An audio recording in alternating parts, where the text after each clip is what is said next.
Guys, हम अभी आपको दिखाने जा रहे हैं हमारा किचन।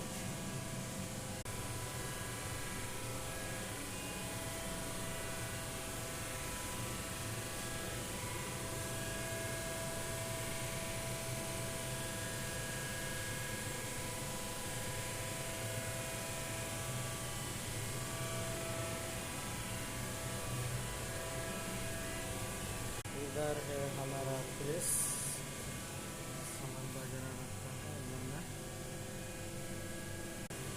ठंडा पानी इधर से निकलता है, हम ठंडा पानी इधर से पीते हैं। और इधर है खाने का। ये मास्टर इधर क्या कर रहे हैं?